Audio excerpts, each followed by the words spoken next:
Okay, we have Coach, and he is ready for your questions. We'll start here on the left side, third row. Hey, Coach. Kennedy Wright with CBS 42. If you could tell me some of the differences between Nico and the former quarterback from last season, that would be helpful. Nico and Joe? Yes, Joe. And, there's a lot of similarities in their ability to spray the football around the football field and be accurate with it. I'm really excited about Nico, his ability to process information in the middle of the football field, bodies in motion, after, coverage recognition, his ability to extend and make plays outside of the pocket. He's refined his movement in the pocket so that when he can distribute the ball from there, but also break, contain, and go make plays. Right side. Josh, Zach Klein with Channel 2 in Atlanta.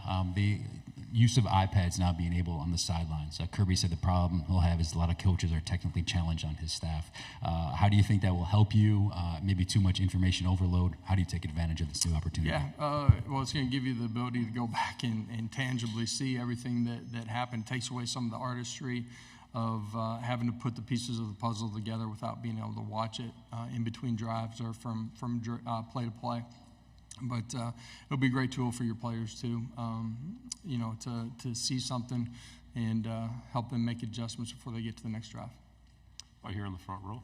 Josh, Eric Bailey with Tulsa World. Yeah. Your first year through the SEC, what did you learn as a head coach, and what do you think Oklahoma's program will learn their first year going through the league? I'm seeing a lot of people from my past today, so great to see everybody. What was your question? I'm sorry.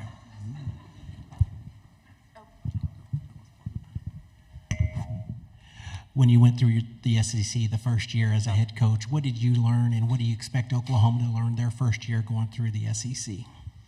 Yeah, the difference in this league is why you want to be in this league. Top to bottom, it's got best coaches, best rosters, talent level. Road games are real road games every Saturday in every venue. And you can look at the NFL draft, how that's unfolded by conference. You can look at all the statistics. That's why you want to be in the league. And so you got to be ready every single Saturday. It's the depth of the league. In the aisle here on the left. Hey, Josh. John Sokoloff with WCBI TV. Obviously, Jeff Lebby was on your staff for a couple of years now, and now he's the head coach at Mississippi State, his first head coaching job. I was just curious, what do you think of him while he was on your staff, and how ready do you think he is to be a head coach in the SEC? Yeah, I'm excited for Jeff, his family. Highly competitive. I've known Jeff a long time. He was a student assistant when I was GAing at Oklahoma after he had injury and couldn't play anymore. So knowing him a long time, he's smart, he's competitive. He's been inside this league, and he'll do a nice job down there. Right side, third row. Derek Peterson, Saturday Down South. You obviously have a shared history with Brent Venables. Yeah. Can you just speak to the relationship that you have with him and how the dynamic might change now that he's coaching against you in the conference? Yeah, I'm not going to like him as much when I'm coaching against him. All right.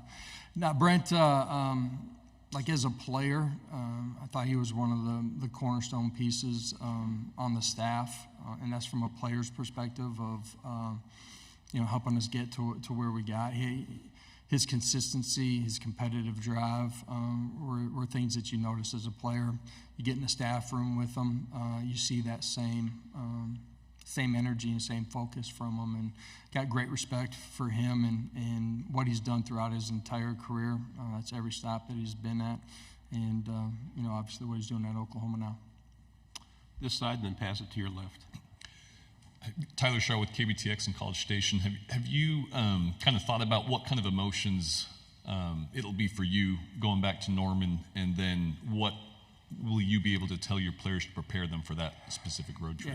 Yeah, it'll be unique, my viewpoint that day, just seeing the stadium from a different perspective. And I just say that simply change the sidelines. At the end of the day, that Saturday in September, I think, maybe early October, it's about Tennessee and Oklahoma and, this year's teams. So, go prepare the same way that you do it fiercely, and be ready to strap it on and go play. Right side, fifth row, then pass it forward one. Hey, Coach. Ben Bobick, Local 3 in Chattanooga. Boo Carter is a big-time recruit that you guys had come in here at the beginning of the year. You hear a lot of people toss around the term it factor. I feel like Boo is one of those guys that has that it factor. What is it about him that makes him special, and do you foresee him contributing on the field this fall? Yeah, Boo's been really good inside of our program. He's really grown off the field, and because of that, it's grown inside of our program too.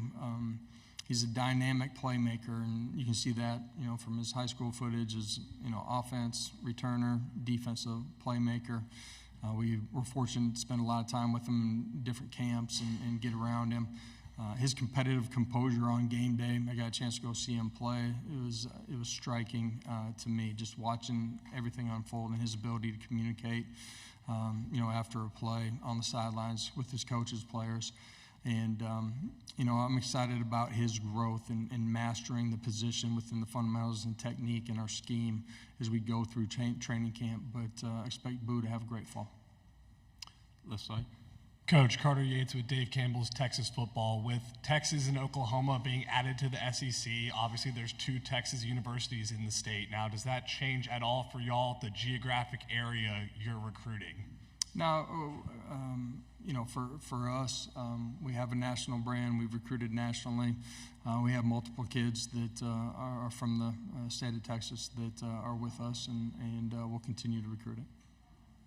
Right side. Hey, Josh, Trey Wallace. The kind of relationship that you have with Danny White, Donnie Plowman, we're seeing a lot of universities around the country put a halt on certain things when it comes to constructions and stadiums and projects. Tennessee's kind of going forward with this, and with Neyland Stadium, the baseball renovations, the athletic facility. What does that say about the progress you guys have made as a university over the last number of years, and the commitment that they have to you as the football coach, the baseball coach, Rick Barnes, and so on? Yeah, if you don't have alignment in your leadership, it's really hard to keep pushing forward.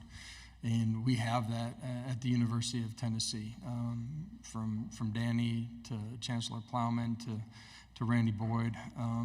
Dynamic people, they're like-minded, they're highly competitive, they're energetic, but they're visionary. They find ways to solve problems, don't complain about problems.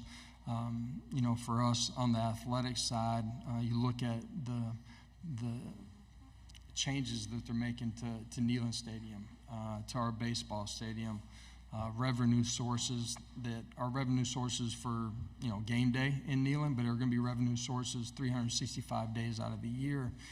It's just unique to have people in leadership at all levels within your university that give you the opportunity to continue to grow at the rate that we are. It's I don't know if there's ever been a better time to be on Rocky Top. Back row, then pass it forward to your left. Dan Peck, ESPN 106.7 in Auburn. Coach, how do you decide how much of your roster should be built up through the transfer portal versus the emphasis on recruiting players directly out of high school? Yeah, for us, the portal is a way to patch needs that you have within the landscape of your roster.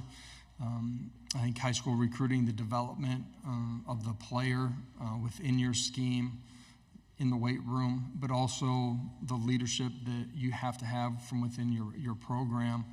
I don't think you can ever, hurt yourself as far as, where you want to continue to grow in your program, not just in this immediate year, but years down the road. And, we've been in a unique space.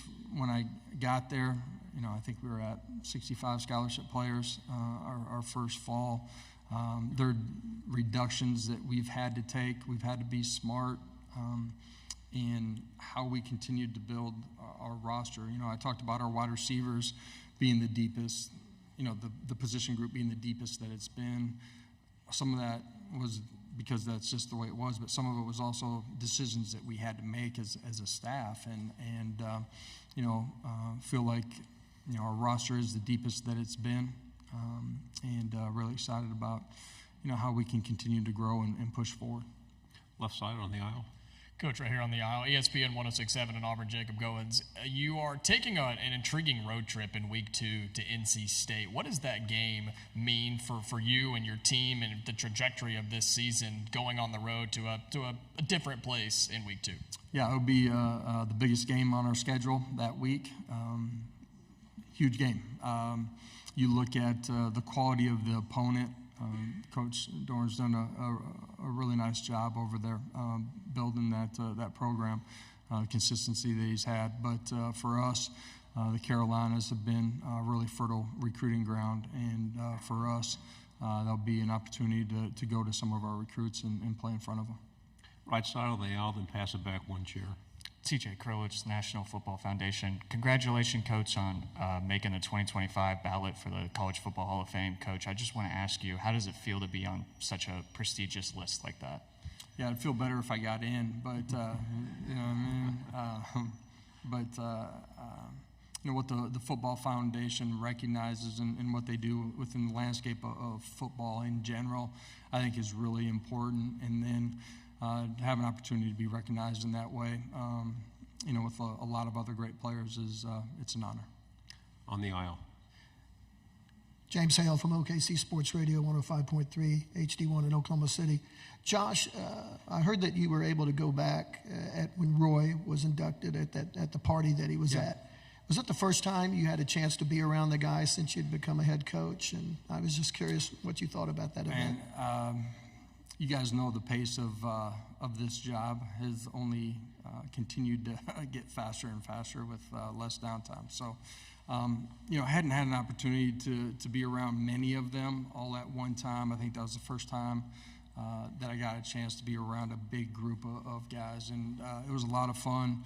Wanted to be there and see Roy recognized, great player, great person.